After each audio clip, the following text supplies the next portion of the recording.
പാലക്കാട് ഇപ്പോൾ ഒരു തരംഗത്തിൻ്റെ പിടിയിലാണ്. ഏത് തരംഗമാണെന്നല്ലേ? ഉഷ്ണതരംഗം.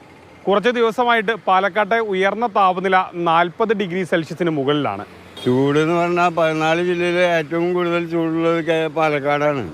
സാധാരണ ഇതിന് കാരണം എന്താണെന്ന് ചോദിച്ചാൽ നമ്മൾ പ്രകൃതിയെ നശിപ്പിക്കുകയാണ്. ഉള്ള മരങ്ങളും മലകളൊക്കെ നമ്മൾ പൊളിക്കുകയാണ്. ഓട്ടോ ഓടിക്കുമ്പോൾ നമ്മൾ അവിടെ ഇവിടെയൊക്കെ തണൽ മരങ്ങൾ കണ്ടാൽ അവിടെ നിർത്തും. ഉച്ചയ്ക്ക് അല്ലെങ്കിൽ വണ്ടി ഓടിക്കില്ല. ഊണ് കഴിഞ്ഞാൽ പിന്നെ 4 മണിക്ക് വണ്ടി എടുക്കാറുള്ളൂ.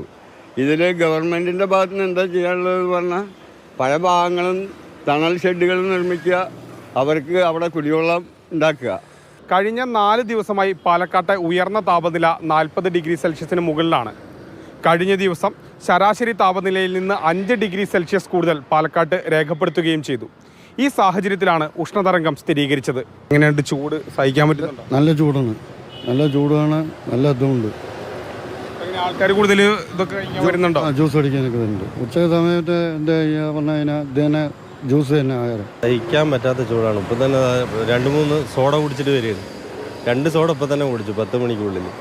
വൈകുന്നേരം ആകുമ്പോഴേക്കും എങ്ങനെയാണെന്ന് അയ്യോ, കഴിഞ്ഞതിനേക്കാളും കൂടുതൽ ചൂട് ഈ വർഷമാണ് എന്നാണ് നമ്മൾ തോന്നുന്നത്. AC ഉള്ളവർക്ക് പിന്നെ വീട്ടിൽ കുഴപ്പമില്ല, നമ്മളെ പോലെയുള്ള സാധാരണക്കാർക്ക് ഒന്നും ചെയ്യാൻ പറ്റില്ല. രാവിലെ ഒരു 10 മണിയാകുമ്പോഴത്തേക്ക് തന്നെ ഉച്ചയ്ക്ക് 2 മണിക്ക് അനുഭവപ്പെടുന്ന ചൂടാണ് ഈ വർഷം സഹിച്ചുകൊണ്ടിരിക്കുന്നത്. അസഹനീയമായ ചൂടാണ്. ഞാൻ എല്ലാ വർഷവും തണ്ണിമത്തൻ ബിസിനസ് ചെയ്യുന്ന ഒരാളാണ്. അതുകൊണ്ട് എനിക്ക് ഇവിടുത്തെ ചൂടിനെ കുറിച്ച് കൃത്യമായിട്ടൊരു ഉത്തരം നൽകാൻ കഴിയും. കൂടുതൽ വാങ്ങുന്നുണ്ടോ തണ്ണിമത്തൻ? അതെ, തണ്ണിമത്തൻ ഈ വർഷം സെയിൽ കൂടുതലാണ്. എല്ലാ വർഷവും ചെയ്യുന്നതിൻ്റെ ഡബിളായിട്ട് സെയിൽ ചെയ്യാൻ പറ്റി. നമ്മൾ ഗാർഡൻ ലാൻഡ്സ്കേപ്പിങ്ങിന് ഗാർഡൻ്റെ വർക്കാണ്. കൂടുതൽ വെളിയിലാണ് വർക്ക്, കൂടുതലാണ് ചൂട്. എന്താ ചെയ്യുക വെളിയിലൊക്കെ ആകുമ്പോൾ? വെളിയിലാകുമ്പോൾ കുറച്ച് നേരത്തെയാണ് വർക്കിന് ഇപ്പോൾ ഇറങ്ങുന്നത്. 2 മണി 3 മണിൻ്റെ ഉള്ളിൽ നിർത്തും. ഞാൻ പാലക്കാടല്ല, ഞാൻ മലപ്പുറത്താണ്. മലപ്പുറത്ത് വണ്ടൂർ പറഞ്ഞ സ്ഥലത്താണ്. വണ്ടൂർ പുറത്തുനിന്ന് പാലക്കാട്ടേക്ക് വന്നപ്പോൾ എന്താ തോന്നി? മലപ്പുറത്ത് നിന്ന് പാലക്കാടേക്ക് വന്നപ്പോൾ നല്ല ചൂടാണ്, ഒന്നുകൂടി ചൂട് കൂടുതലാണ്. മലപ്പുറത്ത് ഇത്ര ചൂടില്ല. പ്രായമായവരും ഗർഭിണികളും കുട്ടികളും ഈ ചൂടിനെ ഭയക്കണം. അധികം പുറത്തിറങ്ങാത്തതാണ് നല്ലത്. നമുക്ക് വീട്ടിൽ പോലും ഇരിക്കാൻ പറ്റുന്നില്ല.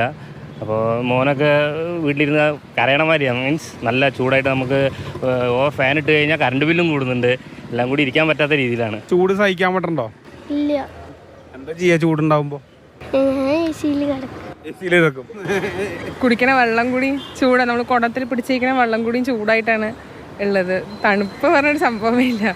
ഈ ചൂടിൽ നിന്ന് രക്ഷ നേടാൻ ഒരു വഴിയുള്ളൂ. ഒന്നെങ്കിൽ ഇതുപോലെ തണൽ മരത്തിന് കീഴിലിരിക്കുക, പിന്നെ അത് കഴിഞ്ഞ് ആവശ്യത്തിന് വെള്ളം കുടിക്കുക. പാലക്കാട് നിന്നും ഗോകുൽ VS, മാതൃഭൂമി ന്യൂസ്.